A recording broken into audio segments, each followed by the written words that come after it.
దసరా అంటే దాన్ని విజయదశమి అంటారు. అంటే ఈ విజయదశమి రోజు నాడు మనం ఎటువంటి శుభకార్యాలు ప్రారంభించినా కూడా చక్కటి విజయాన్ని కలుగుతుంది. అటువంటి ఆ యొక్క విజయదశమి రోజు నాడు మనం చక్కగా మన ఇళ్లలో చక్కగా తలార స్నానం చేసుకొని నూతన వస్త్రాలు ధరించి పూజ జరిపిస్తుంటాం.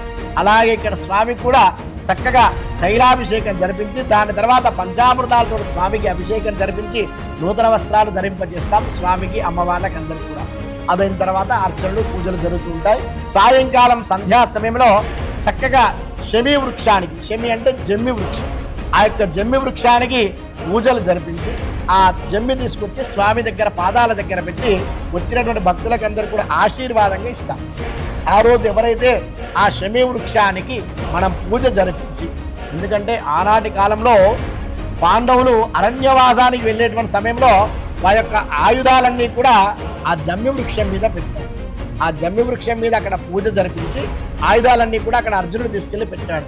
అప్పుడు చెప్పాడు కృష్ణ పరమాత్మ, అర్జున నువ్వు వచ్చి తీసినప్పుడు మాత్రమే నీకు అవి ఆయుధాలుగా కనిపిస్తాయి, మిగతా ఎవరికైనా కూడా అదొక శివరూపంలో కనిపిస్తూ ఉంటుంది ఆయుధాలన్నీ కూడా. అంతేకాకుండా మనం ఏది మనసులో కోరుకొని చేస్తే ఆ శమి వృక్షం దగ్గర అది మనకు కనిపిస్తూ ఉంటుంది అని ఆ కృష్ణ పరమాత్మ అప్పుడు చెప్పాడు. దాని మీద పూజ చేసి ఆ యొక్క ఆభరణాలన్నీ కూడా, ఆ యొక్క ఆయుధాలన్నీ కూడా అక్కడ పెట్టడం జరిగింది. తర్వాత వనవాసం అయిపోయిన తర్వాత మళ్ళీ అర్జునుడు వచ్చి మాత్రమే ఆ యొక్క శమి వృక్షానికి పూజ చేసి ఆ యొక్క విజయాన్ని పొందాడు. కాబట్టి అంతటి విజయాన్ని మనం కూడా జరిపించుకోవాలి, మనకు కూడా కలగాలని ఈ దసరా రోజు నాడు ఆ శమి వృక్షాన్ని మనం పూజ చేస్తాం. అది దాంతోపాటు అక్షతలు పెద్దవారి చేతిలో పెట్టి ఆ పెద్దవారి యొక్క దీవెనలు మనకు కలగాలని అందరం కూడా చేస్తూ ఉంటాం.